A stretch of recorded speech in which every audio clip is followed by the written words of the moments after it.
आदमी क्या करेगा, सोई लो और क्या करो। बड़ा बड़ा पवित्र सा माहौल होता है।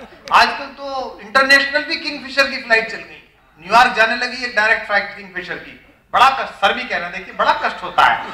पूरा रास्ता कश्मकश में बीत जाता है कि ये कहां खत्म हो रही है और कपड़ा कहां शुरू हो रहा है। दुनिया में अगर कभी मैं, देखिए मेरा मौका लगा और मैं प्रधानमंत्री बना तो भारत रत्न दिलाऊंगा विजय माल्या जी को। इतना सच बोलने वाला आदमी मैंने नहीं देखा। जैसे ही जहाज रनवे पे जाता है, वे स्क्रीन पे खुद प्रकट होते हैं और सबके सामने सच बोलते हैं कि ये सारा क्रू मैंने जांच परख के रखा है।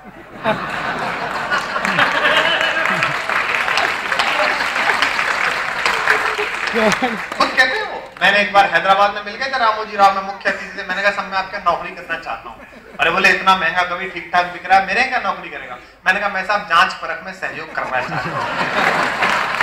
बोले नहीं ये काम हम खुद करते हैं, इजाजत आपको नहीं मिलेगी। तो मतलब इतना शालीन मामला रहता है। निवेदन करता हूँ कि मेरे जीने में मरने में तुम्हारा नाम आएगा। एक पंक्ति की कविता है, आप समझ जाएंगे तो वहां करेंगे। निवेदन करता हूँ कि किसी पत्थर में मूरत है, कोई पत्थर की मूरत है। किसी पत्थर में मूरत है, कोई पत्थर। आपका कसूर नहीं है। मेरा जब तक कवि सम्मेलन में नंबर आता है, पता है आपकी हालत कैसी हो जाती है। वो आपने बालोतरा के और उधर के मेलों में वो गन्ने का रस निकालने की मशीन देखी, उसमें पहली बार में गन्ना जाता है तो भल भल करके रस निकलता है, दूसरी बार में जाता है पलट के, और तीसरी बार में जब उसके छींकड़े बिखरने लगते हैं तो बीच में नींबू फंसा के। तो रस तो ये सब लगेगा तो नींबू फंसा रहा। और अगर ताली नहीं आई तो मशीन में हाथ आ जाएगा। मेरा ध्यान रखना। निवेदन करता हूं कि किसी पत्थर में मूरत है, कोई पत्थर की मूरत है। लो हमने देख ली दुनिया जो इतनी खूबसूरत है। लो हमने देख ली दुनिया जो इतनी खूब। सरल लिखता हूं, आप सब बोल दें तो जरा वाह करेगा। लो हमने देख ली दुनिया जो इतनी खूबसूरत है। जमाना अपनी समझे पर मुझे अपनी खबर ये है। जरा गुंजा देना इस बार। जमाना अपनी समझे पर मुझे अपनी खबर ये है। तुझे मेरी जरूरत है, मुझे तेरी जरूरत है। तुझे मेरी जरूरत है, मुझे तेरी जरूरत है। कि कोई कब तक फकत सोचे, कोई कब तक फकत गाए।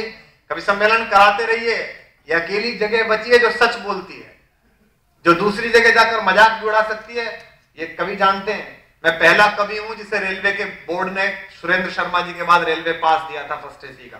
लेकिन मैंने वो ज्यादा इसलिए एक्सटेंड नहीं किया, न कराया, क्योंकि मुझे लगा कि हर रात के संचालन में मेरी ये पंक्ति कहीं छूट रही है लालू जी के रहते हुए कि सुनो पटना की गलियों से ये आवाजें भी आती हैं। तब वो थे सरकार में। आपको ठीक लगे हमारा साथ कि सुनो दिल्ली की गलियों से, सुनो पटना की गलियों से ये आवाजें भी आती हैं। जिन्हें भैंसें चलाना था वो सरकारें चलाते हैं। ये केवल हम में हिम्मत है, अन्यथा हिम्मत टूटी हुई है पूरे देश की। यहाँ अखबार के पत्रकार बैठे होंगे, पत्रिका के दिव्य भास्कर के। मैं आप सबका सम्मान करता हूँ। सच लिखने के आपके संकल्प को मैं प्रणाम करता हूँ। आप ठीक ही लिखते होंगे, लेकिन दोस्तों हमारे अलावा कोई सच नहीं बोल रहा। ये पत्रकार ठीक हैं, लेकिन जिन अखबारों के मालिक राज्यसभा जाने के लिए राजनीतिक दलालों के अपनी टोपी रखे रहते हैं, वहां वो सच छपेगा, है मुझे बात की गारंटी मुझे नहीं। उदयपुर की आप मेरे स्वर को कड़ा होते हुए जो ठहाका उठाता है आपको अजीब सा लगेगा, लेकिन दुख होता है। उदयपुर की जेल में 2 डकैती के आरोप में बंद लोगों के बयान में, जिन्होंने ये कहा कि साहब मैंने एक इंस्पेक्टर को जेलर से ये बात करते हुए सुना था कि राजस्थान के गृह मंत्री ने मार्बल व्यवसायियों के कहने पर 10 करोड़ रुपए गुजरात के गृह मंत्री को दिए कि शहाबुद्दीन को मार दो। कितनी लंबी रिश्तेदारी है। इस बयान पर देश की एक बड़ी एजेंसी आपके प्रदेश के गृह मंत्री को उठाकर ले गई। अजीब बात है। चलिए कोई बात नहीं, कानून होगा, सम्मान करना चाहिए, लेकिन एक बात पर गुजरात का गुस्सा इस माहौल से फूटकर दिल्ली के बहरे कानों तक पहुंचे। इतनी लंबी रिश्तेदारी के आरोप में जिस मंत्री के आगे माननीय शब्द लिखता है, जो लोकतांत्रिक ढंग से संविधान की शपथ ले चुका है, उसे गिरफ्तार करते हो। लेकिन केरल में एक मदनी नाम का मौलाना बैठा हुआ है, हाईकोर्ट कह चुकी है, सरकार कह चुकी है, और वो अंदर मस्जिद में बैठकर पुलिस से कहता है आज गिरफ्तारी नहीं देनी, अगले सोमवार को आना तब सोचूंगा आपके बारे में। इस दो तरह के व्यवहार से देश चला लोगे? पूरे देश में भयावह चुकी है, कोई बोलने के लिए तैयार नहीं है। एक मेरे प्रदेश में एक महिला थी 29 साल की, इमराना, शराब पीकर उसके ससुर ने एक रात उसको हवस का शिकार बना दिया। वो गई न्याय मांगने के लिए, काजी ने कहा कि अब तो तुम इसकी पत्नी हो गई, ये हो गया वो हो गया।